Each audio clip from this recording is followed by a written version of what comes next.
Jason, I was very pleased with your work today. Thank you, ma'am. Laura Ingalls, I know just what you're up to.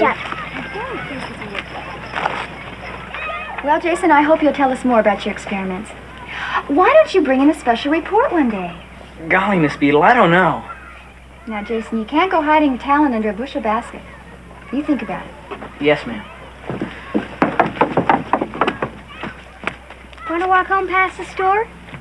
Sorry, Nellie, I'm kind of in a hurry right My now. pa just got in some penny sour balls and licorice. No, thanks, Nellie. I can't. Sarsaparilla? Maybe tomorrow. Laura Ingalls, where are you going? Mama, I'll be late. President? Yep.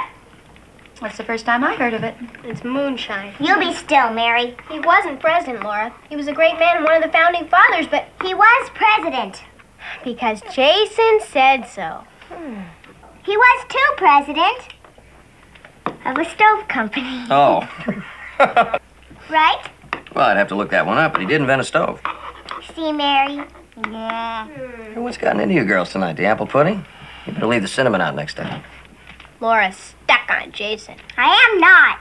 Well, now, don't be afraid of him. Look, a fellow that follows in the footsteps of Ben Franklin might be a very good prospect. I'm a sight prettier than Laura Ingalls. I wonder why he goes traipsing after her.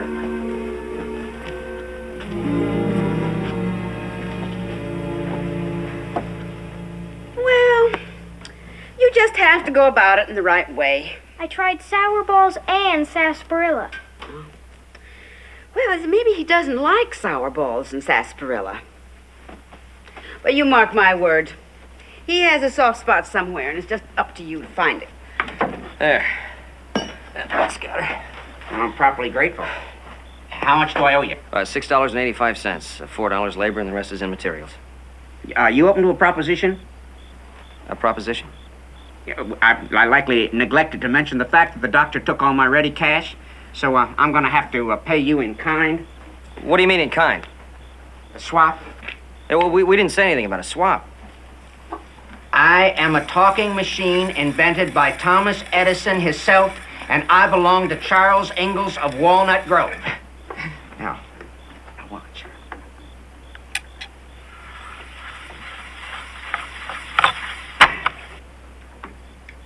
I am a talking machine invented by Thomas Edison himself, and I belong to Charles Ingalls of Walnut Grove. What do you think of her? Oh, I've never seen anything like it. Of course I ain't. She was just invented last year. You holler into her and she hollers right back. What do you think? Hey, well, I think I'm gonna have a hard time spending this at the store. You know, I owe $2.85 just for materials. Evening, Charles. Mr. Godfrey. Well, I see you still got the talking machine. So I've been talking to my wife, and I think we can use one. Well, Ingalls and I are just pulling and tugging on that very subject. I wasn't tugging very hard, Nels. You want to buy it? Well, Nellie wants it. Maybe we can work some kind of deal. What do I owe you at the store? About $7, near as I can remember. Well, $7 will do it. You mark that bill paid in full, and you bought yourself a talking machine. A deal? Deal. For a long time, almost 100 years ago, they had a balloon in France that went up carrying a rooster and a sheep and a duck. Then they built a bigger one that carried 2 men up in the sky. What makes it go up? You see, hot air rises, so when you light the flame under the balloon, it lifts it off the ground. With people in it? Sure. I'd be afraid. But you wouldn't, would you, Jason? Of course not. Scientists have to be brave.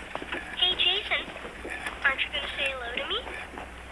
I'm a talking machine, invented by Thomas Edison himself.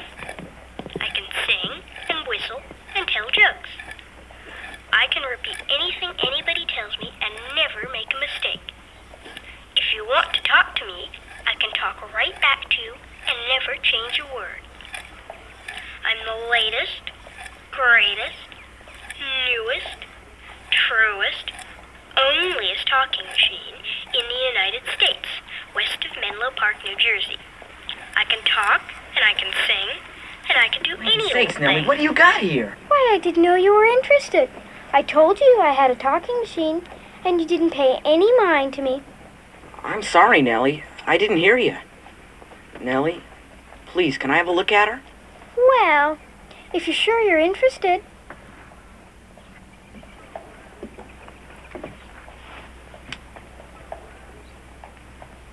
talking machine. A genuine talking machine. Can I try it? Well, all right. But we better take it inside. And just Jason. My mother doesn't like a lot of children around her good china. Come on, Jason. You can carry it. A genuine talking machine.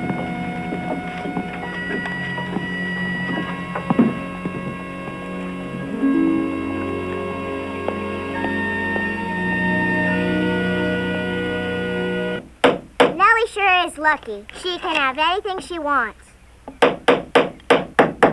What about friends? What do you mean? Well, you said Nellie could have anything she wants. What you mean is anything she can buy. Well, you can buy friends, too. But not real ones. There isn't enough money in the whole wide world to buy a real friend. Or a boyfriend, either. Then why did he go off with her? Because he was interested in the machine. How would you like it if you knew a boy only liked you because you had something like a talking machine? Not so good, I guess. Of course you wouldn't. But if he liked you before, he'll like you now. No talking machine in the world's going to change that.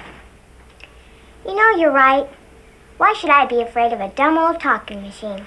There you go. But you go in the house. Tell your Ma I'll be in a minute. Yes, sir. If Ma says it's all right, can I invite Jason to supper tomorrow night? If your Ma says all right, I don't see why not. Thanks. If I'm not going to be afraid of Nellie's talking machine, I don't see why she should be afraid of Ma's dumplings.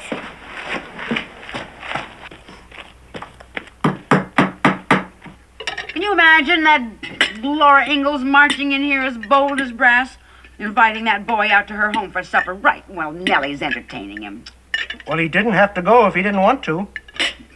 Ah, you're as mean as he is. Now, see here, young lady. Now, hold your tongue. Nell, That's about enough out of you, too.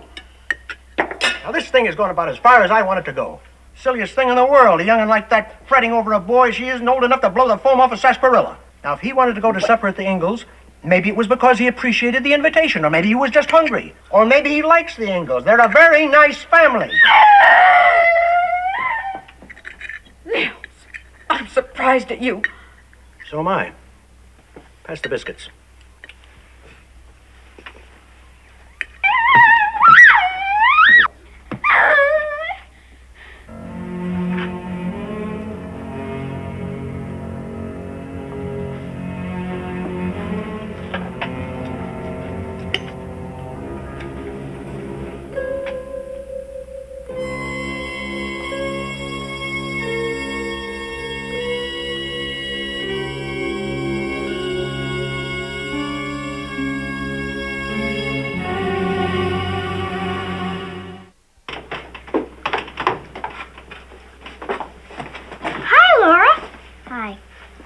How's your cold?